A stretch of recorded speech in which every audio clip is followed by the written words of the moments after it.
Bonjour à tous, bonjour à toutes, ravi de vous retrouver pour un nouveau numéro d'Accès Direct, votre émission en direct à la télévision et sur nos réseaux sociaux.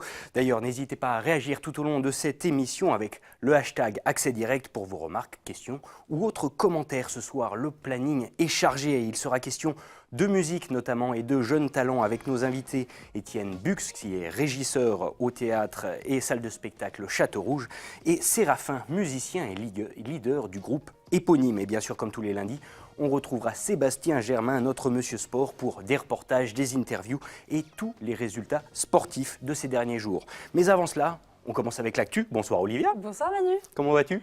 Très bien et toi? Ravi de te retrouver aussi. Eh bien moi aussi, tout à fait. Quoi de beau pour les titres de ce soir? Alors, 2 titres au programme. On va parler de qualité de l'air, toujours dans la vallée de l'Arve, avec le PPA2, qui est le plan de protection de l'atmosphère de la vallée de l'Arve. La collectivité, les élus et les professionnels mettent tout en œuvre ensemble pour trouver des mesures à court et long terme. Donc Fanette de Buisson nous en dira plus dans son reportage. Et puis on ira en Savoie, à Saint-Pierre-d'Albigny, au collège Les Frontailles, qui a été rénové partiellement. Une grosse partie du collège a été rénovée. Et on verra dans le reportage pour quelles raisons. C'est qu'en fait, les méthodes pédagogiques changent et l'architecture aussi. Un super programme, on a hâte de voir ça. Dans une vingtaine de minutes, mais tout de suite, on fait un rapide survol avec les unes de nos confrères. C'est notre revue de presse, à commencer par l'élection du nouveau maire de Cluses. Exactement, avec cet article d'ODS Radio. Donc, tu le sais, Jean-Louis Mivel est décédé le 21 novembre dernier. Le maire a été remplacé, c'est maintenant Philippe Masse.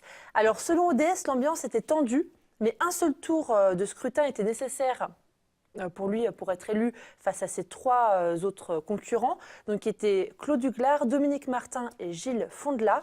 Donc Jean-Philippe Masse avait proposé 8 adjoints, 18 voix pour lui contre 11 pour Claude Duglar, qui est aujourd'hui l'élu de l'opposition.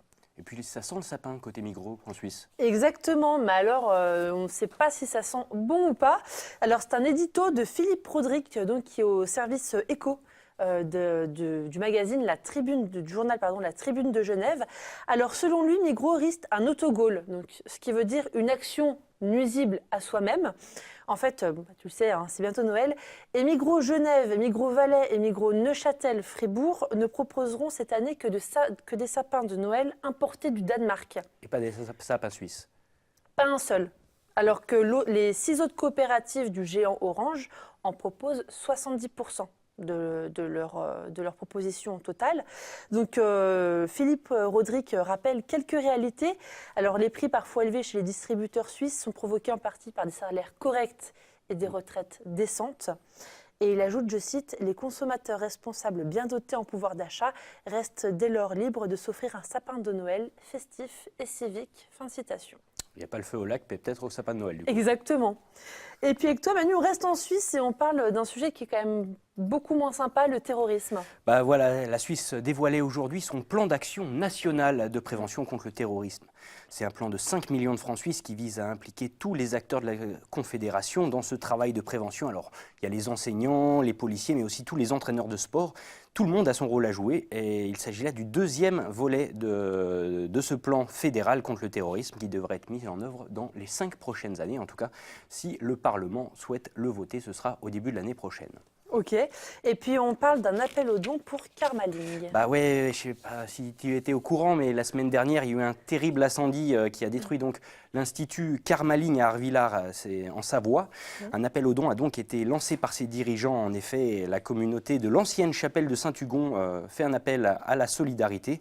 Du matériel et de l'argent sont aujourd'hui nécessaires pour que le lieu de retraite et de séminaire bouddhiste puisse se reconstruire et continuer ses activités. Pour ce qui concerne l'origine de l'incendie, l'enquête se poursuit et la piste criminelle n'est pas écartée aujourd'hui par la gendarmerie. Eh bien écoute, je retourne en régie pour préparer le JT.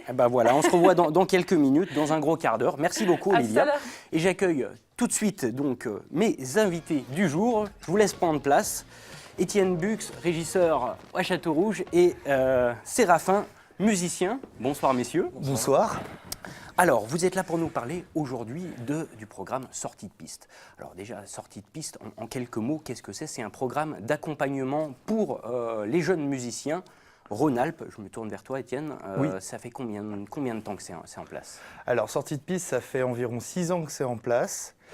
Du coup, c'est un dispositif d'accompagnement qui se passe sur 2 ans pour les groupes, où en gros, on leur fait bénéficier en fait de certaines de masterclass qu'on organise, de nous, on leur donne des conseils vis-à-vis de la communication, du jeu, etc. Enfin voilà, on est vraiment là pour les aider à se développer et à évoluer le plus rapidement possible. C'est vrai que ces 20 dernières années, Châteaurouge a été quand même un des gros acteurs sur le bassin du Genevois savoyard au niveau spectacle vivant. Aujourd'hui, c'était un peu la suite logique que d'accompagner les jeunes dans toutes ces démarches. Oui, voilà, évidemment, c'est vraiment ce qu'on essaie de faire le plus. Enfin, nous, en tout cas, avec le poste que j'ai au studio de répétition, déjà, on essaye beaucoup d'accompagner les groupes locaux. Et sortie de piste, c'est vraiment un moyen de leur donner plus au niveau de la communication, au niveau des enregistrements, au niveau ne serait-ce que du matériel de base pour la communication, les orienter vers des choix, à leur apprendre à comment démarcher les salles de concert, les différents labels, ça peut être intéressant aussi. Donc, voilà.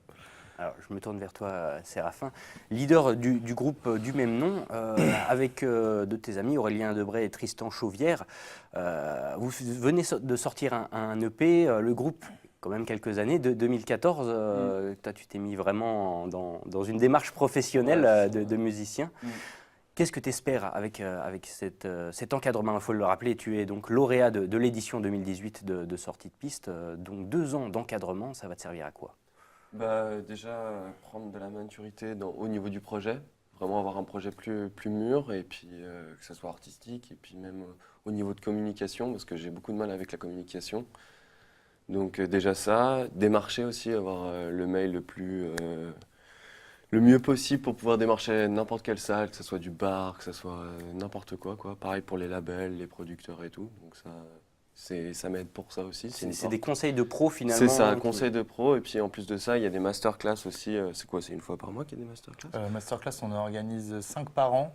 Et du coup, vu que le dispositif est sur 2 ans, ils ont un accès gratuit à ces 5 masterclass, donc à 10 masterclass en tout. Là, la masterclass, ça m'ouvre des portes, je veux dire, pour tout ce qui est musical, au niveau de ma création. Des trucs où j'irais pas forcément. Donc ça m'ouvre pas mal de portes, quoi. Alors, c'est vrai que c'est la 6e année pour Sortie de Piste. Comment on choisit? Est-ce que après 6 ans d'existence, il y a encore un travail de recherche, de sélection, ou c'est les groupes qui viennent vers vous? Généralement, c'est beaucoup plus les groupes qui viennent vers nous. Après, du coup, nous, on doit faire un travail de sélection. C'est pas toujours simple. Par exemple, je sais qu'en général, on a autour d'une 50aine de dossiers. Donc c'est très compliqué, on va dire généralement sur les 10-20 derniers qu'on a sélectionnés, c'est très compliqué à la fin d'en choisir que 3 pour dire eux on va les accompagner. Et des fois on va dire qu'il y a des critères qui peuvent paraître bizarres par rapport pour les groupes, mais où on sent par exemple que il y a certains groupes qui ont besoin de mûrir encore un peu avant de suivre ce dispositif, parce que ça demande quand même beaucoup d'investissement personnel et en fait... je pense que des fois, trop de pression, ça peut mettre sur un groupe trop jeune, ça peut faire que le groupe split facilement et que du coup, on ne puisse pas donner d'avenir et que du coup, on s'investisse dans un projet qui réussira pas forcément. Alors que si on lui avait laissé un peu plus le temps de mûrir, il aurait mieux avancé, quoi. Alors, qu'est-ce qui fait justement un lauréat dans les grandes lignes, sans rentrer dans le cheminement technique, mais c'est l'originalité, justement, le feeling par rapport à la musique? Ouais, généralement, c'est beaucoup plus le feeling par rapport à la musique, c'est-à-dire qu'on va entendre, on va voir comment la personne joue. Des fois aussi, ça peut arriver, on s'est fait avoir, où en fait, les gens, par exemple, sont très très bien sur enregistrement. Puis en fait, on va les écouter et puis on voit qu'il y a eu énormément de travail de post-prod, mais que musicalement, en tant que tel, il y en a des fois qui sont un peu faiblards. Et du coup, ça peut être compliqué. Ça demande beaucoup de recherche derrière aussi. Enfin, voilà, généralement, on fait une sélection. Et puis, des fois, on va se dire, celui-là, on va aller les voir en répétition pour voir si on peut travailler directement comme ça, quoi. C'est un travail à l'année, en fait. Oui, c'est un travail à l'année.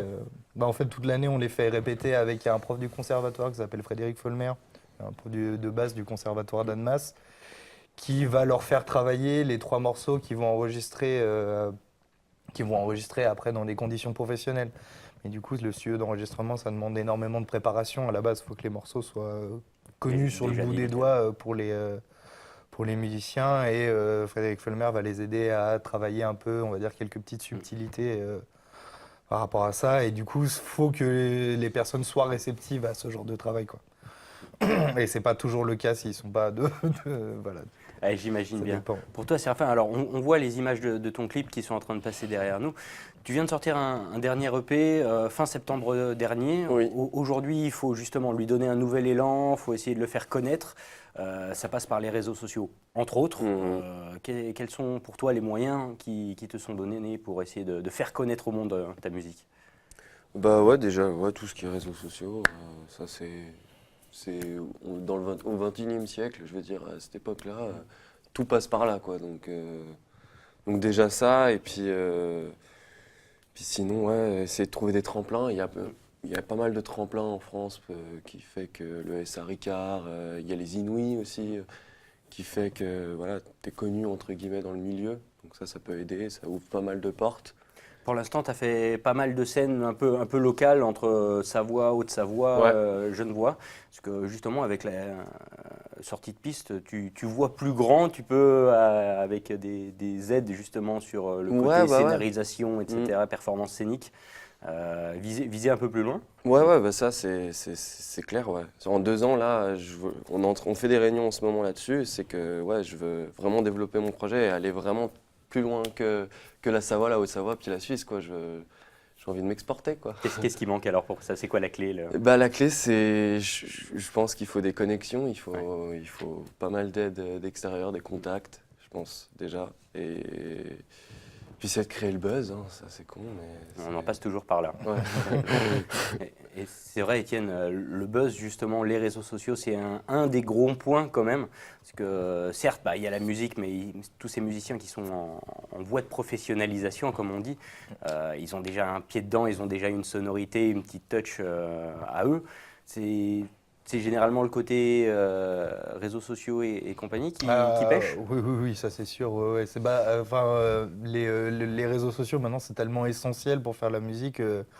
On voit très vite dans les groupes, par exemple, qu'on peut programmer dans les concerts qu'on organise avec la scène locale. On sait qu'il y a des groupes, on va les inviter, ça va remplir systématiquement. Parce que justement, ils ont. C'est pas forcément le côté buzz, mais c'est le côté où ils ont réussi à fidéliser une fanbase et à constamment donner des nouvelles, qui fait qu'en fait, du coup, ils sont dans un fil d'actualité constamment et que la fanbase les suit, va aimer leurs vidéos, donc elles vont se faire repartager, etc. Donc ils vont toucher d'autres personnes.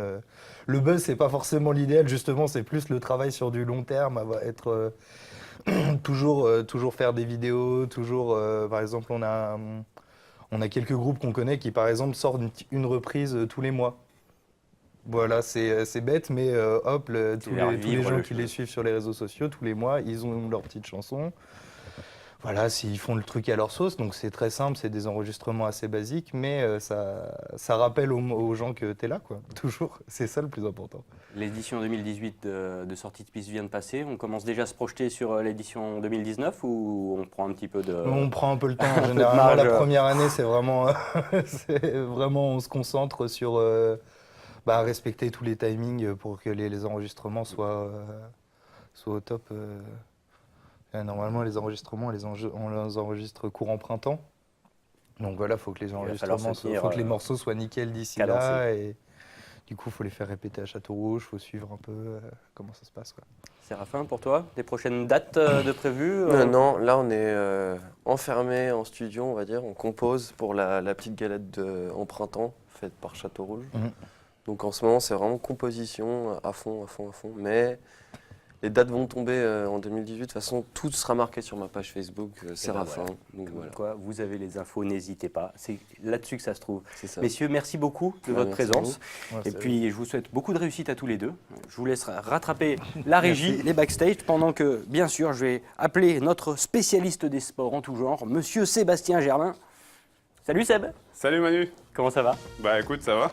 Bien content de te retrouver sur ce plateau. Bah écoute, la même. C'est vrai que ça faisait longtemps. Hein. Même si je suis pas au générique, je tiens ma place quand même. Bon, il s'est passé de quoi de beau ce week-end? Plein de choses hein, pour ta première d'un Sport. Alors ce soir, pas d'invité, mais on a plein de choses à voir sur cette émission avec...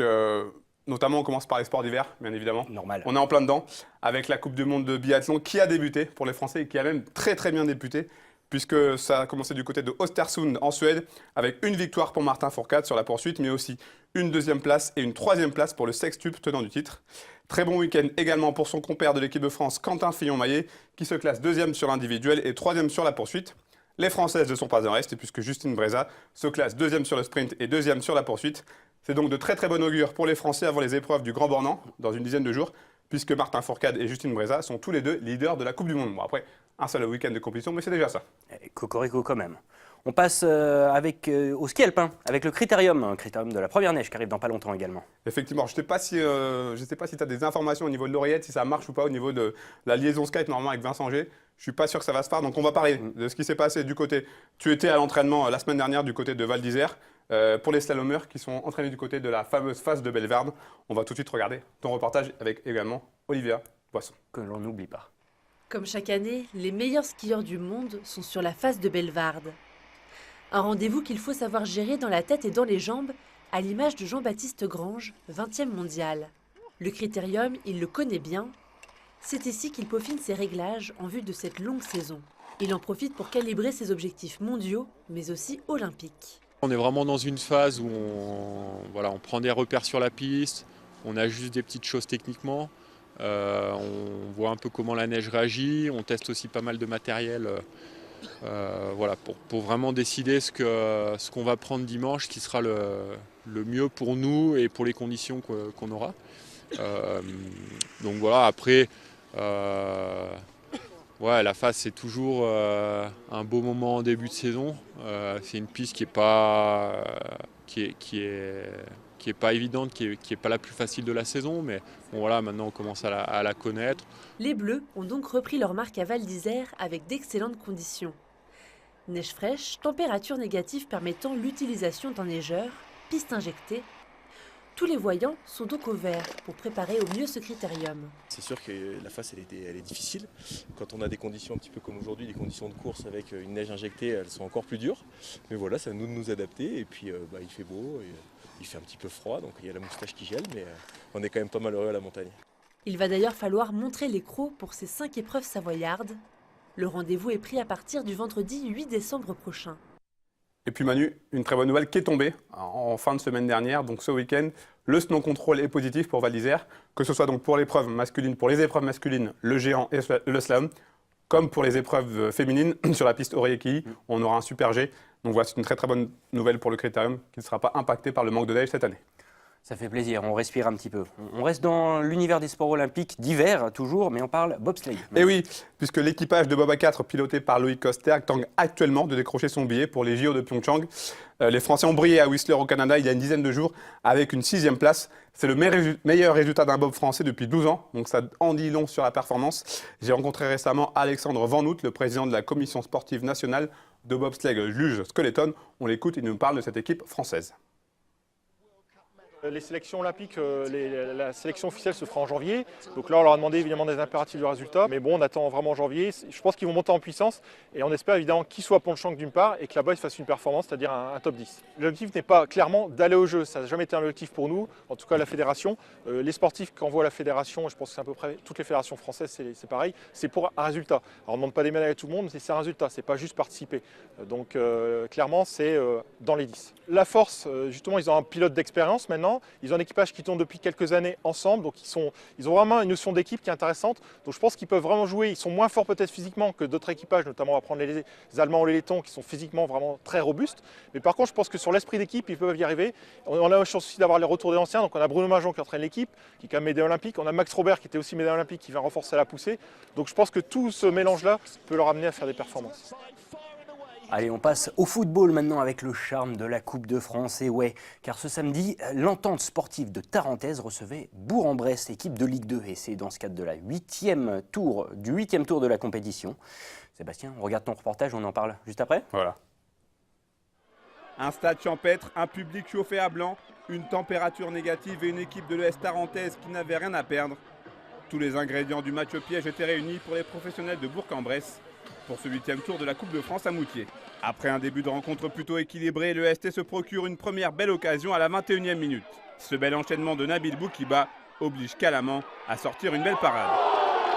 5 minutes plus tard, sur un corner remis dans l'axe, Aurélien Fèvre ouvre le score et se l'est au second poteau. 1-0 pour le FBBP. Menés, les Savoyards accusent logiquement le coup et Julien Bègue a l'occasion de doubler la mise à la 36e minute. Mais Jonathan Panepinto intervient. Juste avant la mi-temps, Lagdar Boussa, l'enfant du pays né à Bourg-Saint-Maurice, vient rafraîchir encore un peu plus l'atmosphère du stade Bardassier avec le but du 2-0. Au retour des vestiaires, le scénario de la rencontre change diamétralement. Les Tarins ont le pied sur le ballon et sont de plus en plus pressants. Les joueurs de Johan Cheillon obtiennent un pénalty à l'heure de jeu. En toute sérénité, Nabil Boukiba redonne espoir à tout un peuple. Malheureusement, le temps passe vite en seconde période. Guillaume Henry pour Bourg-en-Bresse est tout proche d'inscrire le but du break à 15 minutes de la fin. Mais les Savoyards n'abdiquent pas et en toute fin de match, l'exploit est proche lorsque Théo Vallier trouve le poteau bressan. Score final 2-1 pour Bourg-en-Bresse. Cruelle déception pour l'entente sportive de Tarentaise. Quoi qu'il arrive, c'est une belle aventure qui se finit un petit peu, on va dire, qu'aurait pu se finir mieux parce que je pense que les joueurs ils ont été peut-être un peu trop dans l'émotion en première mi-temps. Et si on s'était lâché tout de suite, on aurait peut-être pu avoir mieux. On a surtout su se mettre à leur niveau. Voilà, si on n'a pas vu 5 niveaux de différence. Et voilà, on paye surtout nos erreurs défensives. Malgré cette élimination, cette aventure en Coupe de France restera un superbe souvenir pour les joueurs tarins qui auront fait honneur au monde amateur. Je suis content pour tout le club, là, pour tous les petits, pour tous les bénévoles, pour les joueurs, beaucoup de joueurs qui auraient aimé jouer avec nous, voilà, pour tout le monde, pour la Savoie aussi. Je viens d'Albertville. Moi je viens du monde amateur, j'ai énormément pris de plaisir, j'apprécie énormément ces matchs où le public est très proche, où on se fait chambrer, où voilà, c'est un peu champêtre, mais moi je viens de là, donc, et j'aime bien le revendiquer. Donc pour moi, c'est une très bonne chose et j'ai pris beaucoup de plaisir ce soir. Retour à l'ordinaire du championnat de régional 2 ce dimanche pour le ST, qui affrontera Misérieux-Trévoux, une autre équipe du département de l'Ain. C'est vrai que c'est pas rare de voir en cours ce qu'on peut appeler des petits poussets face aux Ligue 2. Il en reste encore dans les pays. Oui, il reste encore quelques équipes. C'est dommage pour cette équipe de l'ES Tarentaise parce qu'on l'a vu dans le reportage, ça ne s'est pas joué à grand-chose. Ils ont clairement été pris par l'émotion en première période. Ils ont peut-être eu du mal à rentrer dans le match. Ils ont peut-être joué le match un petit peu avant, ils l'ont peut-être joué dans la tête. Et en deuxième mi-temps, ils ont commencé à se lâcher, ils ont commencé à se libérer. Et on a vu sur les images, le poteau en fin de rencontre, une prolongation n'aura pas été un vol. Ouais. Donc voilà, c'est le charme de la Coupe de France. En tout cas, moi j'ai vraiment apprécié ce match parce qu'on l'a vu sur ces images, dans des conditions un stade champêtre, des conditions un petit peu compliquées parce que j'étais complètement décalé pour filmer. Mais ça fait partie de la compétition et surtout, je l'ai dit dans le reportage, les joueurs de l'EST ont vraiment fait honneur au monde amateur. On a vu une équipe vaillante, on a vu des joueurs méritants. Ils sont vraiment allés jusqu'au bout d'eux-mêmes. Ça ne s'est pas joué à grand-chose, ça fait partie du charme, comme on dit. Ce n'est que partie remise, on espère. En tout cas, il n'y a plus de club Savoie ou de Savoie en Coupe de France, donc ça ne sera pas pour cette année. Tant pis, on remet les choses à plus tard.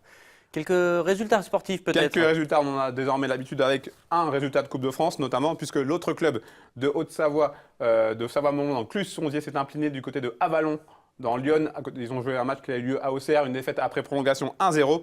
En basket, une bonne nouvelle en rugby, en fédéral 2 avec la victoire de Rumi 19-13 qui se remet de sa défaite contre Annecy dans le derby. Rumi est 3e de la poule. Une défaite malheureusement, mais avec le bonus défensif pour Annecy qui s'incline 13-6 du côté de Messieurs. En hockey sur glace, Ligue Magnus, là c'est beaucoup plus compliqué. J'ai un petit peu l'impression de me répéter chaque week-end. Encore une défaite pour les Pionniers de Chamonix. Ils ne sont pas joués à grand-chose. Une défaite 3-2 à domicile contre Lyon. Chamonix est 11e du classement avec 12 points. C'est de très mauvais augure avant les playdowns, on rappelle. Les 4 derniers vont jouer un championnat entre 4 équipes pour définir l'équipe qui descendra en Division 1. En Division 1, il y a pléthore d'équipes avec Annecy. Nouvelle défaite après prolongation, défaite très frustrante pour les Chevaliers du Lac. Défaite contre Brest 4-5 après prolongation. Défaite là aussi pour Mont-Blanc, d'un seul but du côté de la Normandie contre Caen. 3-2. Et enfin, défaite là aussi après un seul but d'écart du côté de Méribel contre Tours. Là aussi, c'est compliqué au classement. Les équipes sont vraiment au milieu de tableau. Annecy 12e, Mont-Blanc est 11e et Courchevel, Méribel, Pralognan est 10e. Dur pour les équipes de Chamoniard en tout cas. Ouais, c'est compliqué. On espère que ça va revenir. Il faut que ça s'inspire de cette équipe Chambéry. On parle de handball, Lidl Star League et Chambéry qui avait commencé le championnat par 6 défaites inaugurales. L'entraîneur avait été un petit peu mis en difficulté. Un adjoint est arrivé et depuis, comme par magie, ça va beaucoup mieux. 5e match consécutif et surtout 5e victoire pour les joueurs qui évoluent au phare. Chambéry qui s'impose 29-23 contre Ivry. Chambéry 9e du classement. En National 2, très bonne opération pour Annecy-le-Vieux qui s'impose devant Longuevic avec une victoire 35-23. Annecy-le-Vieux est premier. C'est plus compliqué pour Annecy Handball en National 3, 8e journée, une défaite contre le promu 24-29. Bon, ça va être un petit peu chargé aussi cette semaine avec le week-end prochain, le Critérium. Le week-end prochain, on a le Critérium, on a de la boxe sur Vite-Mont-Blanc, si tout va bien, avec un championnat du monde de savate. Dimanche prochain, donc le 10, premier match de l'équipe de France de hockey pour les championnats du monde moins de 20 ans. On avait reçu sur ce plateau Renaud Jacquin, le manager de cette équipe. Je serai sur place, on aura des images la semaine prochaine. On rappelle le principe de la compétition. Une poule de 6, la France doit terminer première pour intégrer l'élite du hockey mondial en moins de 20 ans. Donc ça se passe à Courchevel, à Méribel. On appelle les supporters pour venir, il faut vraiment faire du bruit, il faut vraiment encourager cette équipe, elle le mérite. Donc voilà, et puis dans une dizaine de jours, Critérium de la première neige suite avec les épreuves féminines. On a encore plein de choses, et puis le biathlon du côté du Grand. On a encore plein de choses à vivre sur Vite-Mont-Blanc en cette année 2017. Je te libère dans quelques minutes, mais avant ça, un petit dernier appel Skype. Bien sûr, avec plaisir. Avec Patrice Pion normalement qui doit nous recevoir. Est-ce que vous nous entendez, Patrice Pion? Oui, bonjour. Bonjour. Alors vous êtes le directeur du Tour Savoie-Mont-Blanc, célèbre course cycliste à étapes. Vous avez annoncé la semaine dernière les 8 étapes de cette 20e édition. Alors on retrouve des valeurs sûres et quelques nouveautés, c'est bien ça? Oui, quelques nouveautés, comme chaque année, mais cette année est une année exceptionnelle, puisque c'est la 20e édition. Et il s'avère qu'effectivement, un certain nombre de collectivités avaient souhaité revenir avec nous, aussi bien la collectivité sur Bonneville, ou maintenant des nouvelles villes comme Valloire, comme Saint-Martin-de-Belleville, qui se joignent à nous. Et puis la Haute-Maurienne vanoise, avec Bonneval, qui fait sa petite entrée. Bonneval, on connaît, c'est au pied du col de l'Iseran, et on y passait très rarement, mais du coup, on pourra faire quelque chose de bien avec eux aussi. Alors, encore une fois, comme il est de coutume, la montagne sera bien évidemment au rendez-vous. Voilà, la montagne sera au rendez-vous, et il y a beaucoup de changements cette année. Le niveau sera très relevé, donc forcément, on est sur un territoire de montagne, la Savoie et la Haute-Savoie. Voilà, on est sur le terrain de jeu des grimpeurs, donc voilà, on va s'en donner à cœur joie. La course aura lieu donc du 21 au 24 juin 2018, soit une semaine plus tôt que les dernières années. Pourquoi ce choix d'avancer la course ? Alors, non, une semaine plus tard que les autres années. En réalité, on est resté 15 jours avant le Tour de France. Et le Tour de France avait décalé par rapport à la Coupe du Monde de foot. Et du coup, on s'est retrouvé sur une date qui était intéressante parce qu'on n'avait pas de concurrence. Et ça nous permet d'inviter toutes les équipes continentales pro, françaises et étrangères. Et du coup, on va se retrouver avec un peloton de professionnels très important.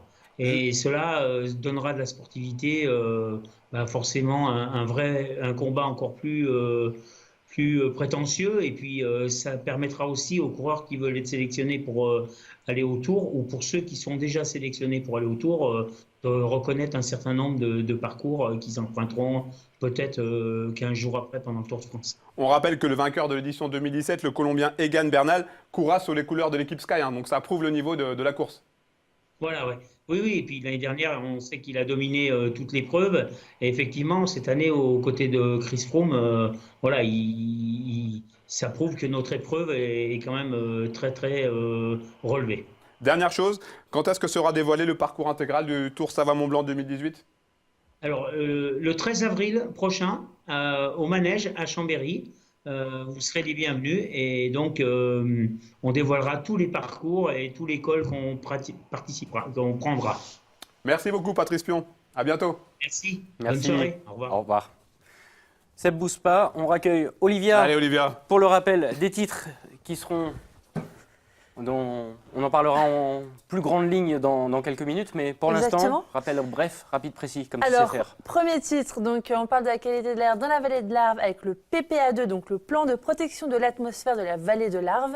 Des mesures qui vont être prises sur le court et long terme. Donc c'est Fanette de Buisson qui nous a préparé un sujet. Et ensuite, l'inauguration d'un collège à Saint-Pierre-d'Albigny. Tout simplement. Merci à tous les deux. Merci à toi Emmanuel, et bravo pour ta première. Au moins tout ça. Bon, retrouverez Olivia en tout cas dans quelques minutes pour le JT. C'est tout de suite, on va te laisser te préparer. Seb, tu reviens quand tu veux. Avec plaisir. Lundi prochain en tout cas. Super. Je serai là. Et quant à nous, on se retrouve demain pour même heure, toujours accès direct, 18h, 18h30. Il sera question notamment du Rock on Snowboard Tour avec Loïc Poncin qui sera là, Laurie Viard qui est une créatrice d'une petite fabrique de sourires, je ne vous en dis pas plus, on verra ça demain. Et bien sûr, Olivia, qu'on retrouvera encore pour nous expliquer sa série de la semaine. Merci à toutes de votre attention, merci à tous.